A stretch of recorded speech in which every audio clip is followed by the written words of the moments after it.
দেখানো হচ্ছে একদল মানুষ যাদের আঙ্গুলগুলো লম্বা লম্বা তামার তামার লম্বা নখর, নখর বোঝেন? নখর, গাল এভাবে হ্যাঁচড়াচ্ছে, গাল নিজের গাল নিজে হাসড়াচ্ছে এবং নিজের দেহ থেকে গোশত তুলে ফেলছে, ভক্ষণ করছে। নবী জিজ্ঞাসা করলেন সাল্লাল্লাহু আলাইহি সাল্লাম, এরা কারা? কি কারণে এদের শাস্তি হচ্ছে? তাকে বলা হলো, এরা আপনার উম্মতের সেই সব ব্যক্তি যারা সবসময় গীবত আর সমালোচনায় ব্যস্ত থাকে। শিক্ষা নিয়ে নেন, আমার মনে হয় না আমার কিছু বলার প্রয়োজন আছে। এরা আপনার উম্মতের সেই সব ব্যক্তি যারা আপোষে গীবত, অপবাদ এবং সমালোচনায় ব্যস্ত থাকতো। তার মানে এই উম্মতের একটা বড় সমস্যা হবে গীবত। এটা কিন্তু দেখে এসেছেন নবীজি, ফিউচার, তাই না? এটা বারজাখের শাস্তি চলছে, এটা অন্য একটা জগৎ যেটাকে আপনি এখানকার সময় স্থানকাল দিয়ে ব্যাখ্যা করতে পারবেন না। এটা টাইম ট্রাভেলিং এর মতো। নবীজি আসছেন সাল্লাল্লাহু আলাইহি ওয়াসাল্লাম, দেখছেন, listen to me very carefully. এবার নবীজি দেখছেন এক শ্রেণীর মানুষ, পেট এইরকম ফোলা, অট্টালিকার মতো পেট ফোলা, আর ভিতরে সাপ কিলবিল করছে, এবং এদেরকে রক্তের নদীতে ফেলে মাথাটা ফাটিয়ে দেওয়া হচ্ছে। নবী জিজ্ঞাসা করলেন সাল্লাল্লাহু আলাইহি ওয়াসাল্লাম, এরা কারা? মর্মান্তিক শাস্তি দেওয়া হচ্ছে, এরা কারা? এরকম শাস্তি দেয়া হচ্ছে, আপনি দেখলে আপনার কেমন লাগবে? নবীজিকে বলা হচ্ছে সাল্লাল্লাহু আলাইহি ওয়াসাল্লাম, এরা আপনার উম্মতের এই সব ব্যক্তি যারা ছিল সুদখোর, রিবাখোর। মানে এই উম্মতের অন্যতম বড় সমস্যা হবে রিবা, যেটা আমি বলেছি, প্রতিটা সেক্টরে রিবা। সবচেয়ে নিম্ন পাপ নিজের মায়ের সাথে জেনা করা, সবচেয়ে উচ্চ পাপ আল্লাহ এবং তার রাসূলের সাথে যুদ্ধ করা, এটা হলো সুদ। এবং এর বাস্তবতা হচ্ছে এই, ধনী দিন দিন ধনী হবে, গরিব দিন দিন গরিব হবে, এটা বাস্তবতা। রক্ত চুষে খাওয়া হয়, এই কারণে রক্তের নদীতে ফেলা হয়েছে। এবং সাপ খেয়েছে তারা, সাপ খেয়ে পেট ফুলিয়ে ফেলেছে। আমার মনে হয় না ব্যাখ্যা করার প্রয়োজন আছে। আর একটা হাদিস আগেই বলেছি, যে দেয়, যে নেয়, যে সাক্ষী থাকে, যে লিখে রাখে, সবাইকে সমানভাবে লানত করেছেন নবী সাল্লাল্লাহু আলাইহি ওয়াসাল্লাম। নবীর লানত নিয়ে হাউজে কাউসারের পানি কোশ্চিন কালো পাবেন না, কবরের উত্তর দিতে পারবেন না। এমনকি এই নবী সাল্লাল্লাহু আলাইহি ওয়াসাল্লামের সুপারিশ আপনার কপালে নাও জুটতে পারে, সতর্ক হয়ে যান। না খেয়ে থাকেন, সুদ খায়েন, না খেতে খেতে না খেয়ে মারা যান, তাও সুদ খায়েন। আর যদি আপনি আল্লাহর জন্য ছাড়তে পারেন, আল্লাহর জন্য ছেড়ে দেন, আল্লাহ পাক আপনাকে বেহিসাব রিজিক দেবে ইনশাআল্লাহ। যারা পরিমাণ সন্দেহ করবেন না যে আল্লাহ কি দিবেন না দিবেন না, আল্লাহ পাক অবশ্যই দিবেন ইনশাআল্লাহ। ওয়ামান ইয়াতাওয়াক্কাল আলাল্লাহ ফাহুয়া হাসবুহ, যে আল্লাহর উপর তাওয়াক্কুল করে আল্লাহ পাক একাই তার জন্য যথেষ্ট,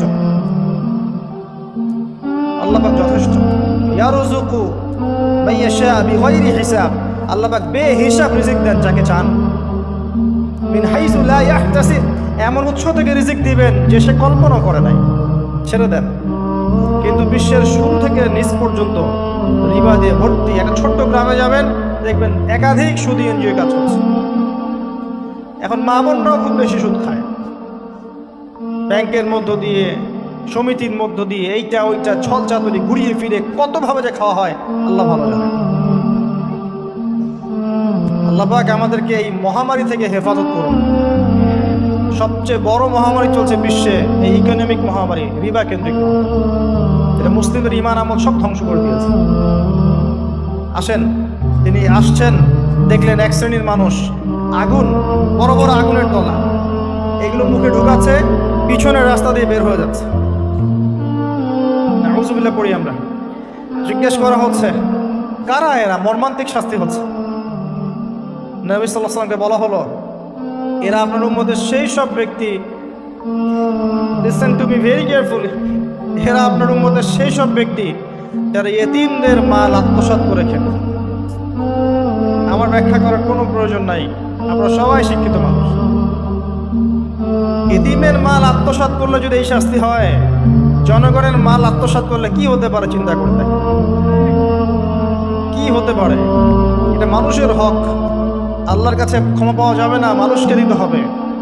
আরও এগিয়ে আসলেন, তিনি দেখছেন এবার বলতে গিয়ে আমার বুক কাঁপছে। দেখলেন এক শ্রেণীর মানুষ জিহ্বাগুলোকে টানা হচ্ছে, আগুনের কেচি দিয়ে কেটে দেওয়া হচ্ছে, আবার জিহ্বা জোড়ো লাগছে, আবার কেটে দেওয়া হচ্ছে, চলতে আছে অনবরত, কন্টিনিউয়াস। আল্লাহর কাছে কায়ামনা বাক্যে দোয়া করি, এই সময় দোয়া কবুল হয়। আল্লাহ পাক যেন দোয়া আমাদের কবুল করেন, আল্লাহ পাক যেন আমাকে এবং আপনাদেরকে এদের অন্তর্ভুক্ত না করেন। জিজ্ঞেস করা হলো এরা কারা? নবী সাল্লাল্লাহু আলাইহি ওয়াসাল্লামকে বলা হচ্ছে এরা আপনার উম্মতের সেই সব ব্যক্তি যারা ছিল বক্তা, ওয়াইজ, যারা অনেক বক্তব্য করত, নিজে আমল করত না। আর এই মহামারী আমাদের মধ্যে ছড়িয়ে পড়েছে, কোনো সন্দেহ নাই। যদি না পড়তো তাহলে আমাদের কথায় মানুষের জীবন পরিবর্তিত হতো। খুব কম দেখা যায় যে আমাদের কথাগুলো আপনাদের কলবে তাসির হচ্ছে। তাসির তখন হবে যখন আমার মধ্যে আমলটা থাকবে। আর এখন তো আমরা ওয়াজ মাহফিলের প্যান্ডেলকে বানিয়েছি পলিটিক্যাল প্যান্ডেল, কোনো কোনো ক্ষেত্রে বানিয়েছি ভোট যাওয়ার প্যান্ডেল, কোনো ক্ষেত্রে বানিয়েছি যে জিকিরের নামে যাবতীয় বেদাতি কারবার হবে, গানের মতো ডিজে জিকির হয়, ডিজে জিকির। মানে কি যে হয়, যে আসবে তারও কত কাহিনী, আবার বিগ বিগ বাজেট, এইসব না মিললে আবার বক্তব্য হবে না। তারপর দেখা যাবে 1 ঘন্টা কথার মধ্যে গাল গল্প কেচ্চা কাহিনী 50 মিনিট, আর বাকি 10 মিনিট একে অপরের সমালোচনা, কি বলছিস ওয়াজ মাহফিল মাশাআল্লাহ শেষ। খুব কম ওয়াজ মাহফিল আছে জনগণকে বলবেন কি শিখলেন আজকে ওয়াজে, বলবে হ্যাঁ সুন্দর সুর করে কিছু কথা বলেছে, কি শিখেছে, আমার কি বললাম ঠিক বুঝতে পারলাম। Out of content, out of topic, কোনো কনস্ট্রাকটিভ কথাবার্তা নাই। তো এছাড়াও জানা অনুযায়ী আমল না থাকলে এই অবস্থা হবে। আল্লাহ পাক আমাদেরকে হেফাজত করুন, আল্লাহ পাক আমাকে এবং আপনাদের সবাইকে হেফাজত করুন, আমিন। আরও এগিয়ে আসলেন, দেখা গেল এক শ্রেণীর মানুষ, যুবকরা খুব ভালো করে শোনেন এবং বিবাহিতরাও শোনেন। সামনে রাখা আছে ভালো গোশত, বাম দিকে রাখা আছে পচা গোশত, গন্ধ বের হচ্ছে। তারা এই পচা গোশত তুলে তুলে খাচ্ছে, গোগ্রাসে খাচ্ছে, ভালো গোশতের দিকে ভ্রুক্ষেপও করছে না। অবাক হয়ে নবী সাল্লাল্লাহু আলাইহি ওয়াসাল্লাম জিজ্ঞাসা করছেন এরা কারা? তাকে বলা হচ্ছে এরা আপনার উম্মতের সেই সব ব্যক্তি যাদের ঘরে পবিত্র স্বামী ছিল, বাইরে অন্য পরপুরুষের সাথে প্রেম করেছে, যাদের ঘরে পবিত্র স্ত্রী ছিল, বাইরে পরকীয়া করেছে। আর এখন যত মিডিয়া আছে দেখবেন, সিরিয়াল, মুভি, জাবি, এরা পরকীয়া শিখায়, জেনা এবং পরকীয়া শিখায়। খেয়াল করে দেখবেন, একটা ছেলে মেয়ের অবাধ মেলামেশা, হারাম মেলামেশাকে এমনভাবে উপস্থাপন করা হয় মনে হয় এটা একটা পবিত্র ইবাদত মনে হয়, এবং বোঝানো হয় যে প্রেম তো পবিত্র, পবিত্র প্রেমে কি সমস্যা? আরে প্রেম পবিত্র তখন যখন আমি আমার স্ত্রীর সাথে প্রেম করব। আর দেখবেন যতগুলো এই যে মুভিজ, আপনার সিনেমাস, ফিল্মস, গান, নাটক, এগুলোর মূল থিম কিন্তু হারাম প্রেম। অল্প কিছু আউট অফ অন্য অন্য থিমের মধ্যে আছে। দেশ নিয়ে কতগুলো মুভি হয়েছে, কতগুলো নাটক হয়, ইসলাম নিয়ে কতগুলো হয়, শ্রদ্ধা ভক্তি এগুলো নিয়ে কতগুলো হয় দেখবেন। আর এই যে অন্য কান্ট্রির যে সংস্কৃতিগুলো ঢুকেছে, এগুলোর মূল থিম দেখবেন পরকীয়া করাচ্ছে, পরকীয়া শেখায়, বেহায়াপনা শেখায়, কীভাবে শাশুড়ির সাথে ঝগড়া করতে হবে, কীভাবে বউ রেখে আরেকটা প্রেম করতে হবে, বউকে কেমন করে ব্লাফ দেওয়া যায়, এদিকে স্বামীর ব্লাফ কেমন করে দেওয়া যায়, এগুলোই শেখায়। এবং অনেক ক্ষেত্রে দেখা যায় তাদের দেশের মানুষ এগুলোর প্রতিবাদ করছে, আর আমাদের মা বোনরা এগুলো দিব্যি দেখছে, ডেইলি রুটিন, যে 3-4 ঘন্টা এগুলো দেখতেই হবে। বাঘের সামন থেকে আপনি হাড্ডি গোশত নিয়ে আসতে পারবেন, এইসব মেয়েদের হাত থেকে রিমোট নিতে পারবেন না। এরপরেও দেখবেন আপনি আবার নগ্ন ফিল্ম, পর্নোগ্রাফি আছে না, এগুলো আবার ফ্রি অ্যাক্সেস, আপনি চাইলে ইন্টারনেটে ঢুকবেন, দেখতে পারবেন।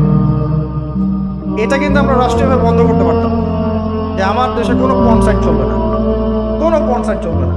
পর্নোগ্রাফি একমাত্র কারণ, সমস্ত কারণের সবচেয়ে বড় কারণ, বাকি কারণগুলো আছে, সবচেয়ে বড় কারণ, এর কারণে ধর্ষণ বাড়বে। যত বেশি পর্নোগ্রাফির প্রচলন ঘটবে তত বেশি ধর্ষণ বাড়বে।